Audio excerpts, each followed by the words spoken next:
Mr. Anil Rai Gupta, the Managing Director of Havells with us. Thanks for joining us too. Good morning to you.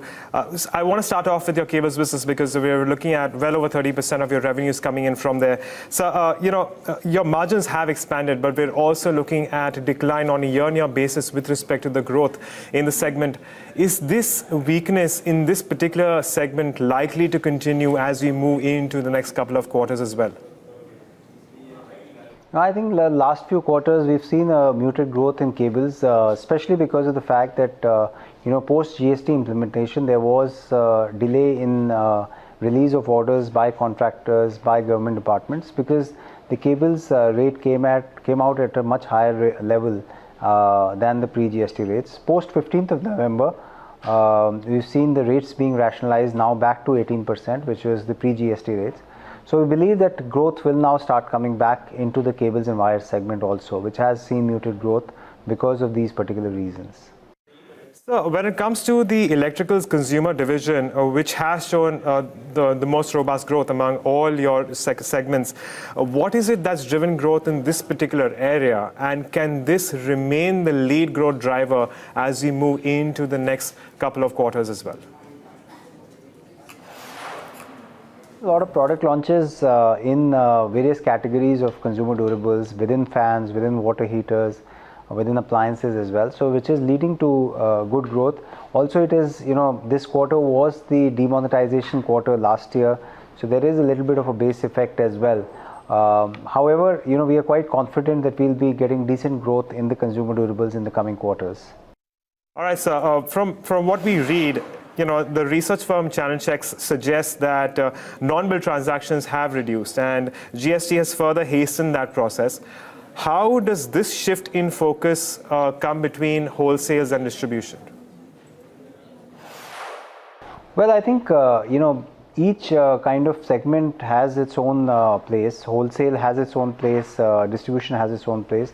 Havells is traditionally a company which has been, multi-channel. So we have retailers, we have wholesale, we have distribution, and I believe that this will continue to remain so in the future. Without bill transactions reducing has actually created a level playing field for not only manufacturers but within traders. So there will be a little bit of a shift from one trader to the other, but overall the brand sales should not get impacted. So I believe that GST has been a great positive step.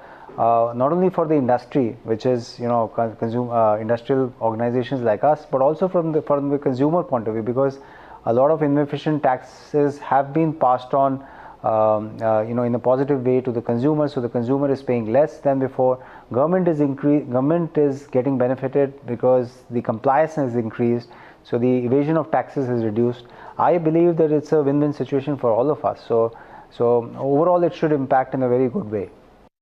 Right, so reports also suggest that the products of Havells have a relatively low to medium penetration, and this means that there is a lot of scope for expansion with respect to penetration.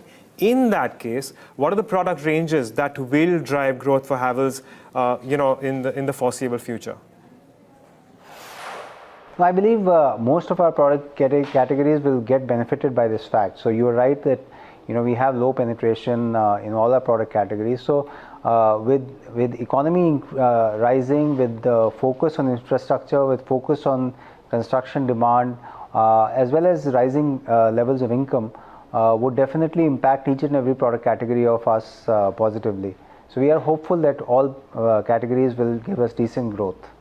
So curiously, when it comes to your Lloyd's business, again, we were expecting a dilution in margins, but that has not come to be, and this is the second straight quarter in which that has not, passed off. So in that case, my question then is, can we expect Lloyd's to sustain these margins and also perhaps to a certain extent also lift the consolidated margins for Havells India? Well, overall, if you see that the margins may get impacted because of the lower margins of Lloyd, but lower margins of Lloyd are sustained, over last year, and going forward, this will definitely see an improvement in a longer period of time. So I would say that it will positively impact the overall margins of Havells in an absolute manner. absolute terms. But maybe as a percentage, it might not. But in absolute terms, definitely it will help Havells. All right, Mr. Gupta, we'll leave it at that. Thanks for joining us and giving us an outlook and the perspective on this quarter's earnings gone by as well.